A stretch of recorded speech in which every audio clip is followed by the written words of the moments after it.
Министерството за економија објави јавен оглас за надоместување на трошоци за домаќинства за изработена проектна документација за приклучок за надоместок за дистрибуција на природен газ за извршен приклучок на систем за дистрибуција на газ. Надлежните од јавното претпријатие Куманово газ ги повикаа заинтересираните кумановци да направат приклучок и да аплицираат за субвенции кои што ги доделува Министерството за економија и општина Куманово. Повикот ќе трае до 31 октомври 2023 година, каде што после тоа ќе се разгледат сите приложени кандидати, ќе се направи селекција, ќе се оди по принципот кој прв поднел тој ќе има тој прв услужен, се работи за субвенција до 25.000 денари, до 70% од сите трошоци за изработка на проектна документација, приклучок, инсталација на гасни котли, се работи за субвенција во вредност од 10 милиони денари.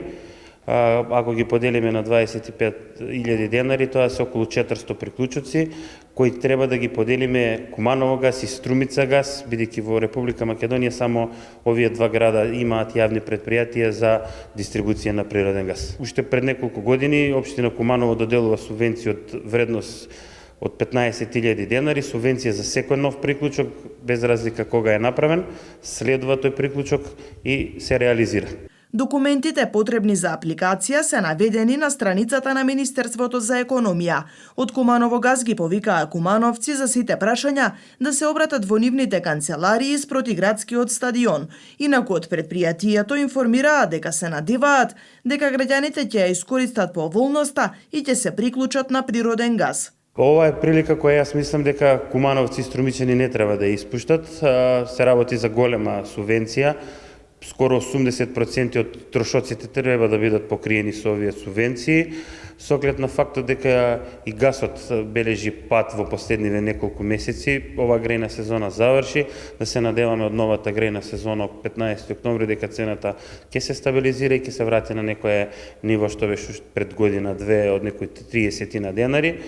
Ако се искористи оваа субвенција, очекуваме да имаме убава бројка на нови приклучоци. Актуелни приклучоци на мрежата имаме 97 приватни лица и 33 правни лица, со тоа што во тие 33 правни лица имаме 3 стамбени згради во кои е централизирано користењето на газ. Фактички имаат направено еден котел каде што станарите се снабдуваат само со топла вода, направена топлификација во мало, и тука во тие 3 објекти правни лица има негде околу 200 станови. Општинските институции се гасифицирани, имаме градинки 4, основни средни училишта, општината е гасифицирана. Оваа година планираме да одведеме мрежа до средно техничко училиште над Себојони. Во тој склоп има и интернат за ученици од средно образование, има подрачна единица на основните училишта Браќа Милодиновци и Крсте, кои треба да бидат наши корисници во наредната грејна сезона и да ја зголемат потрошувачката на газ на нашето претпријатие. Мрежата се уште не е проширена во населбите. По ширењето во централното подрачје, надлежните се надеваат дека ќе се прават планови за населбите околу градот.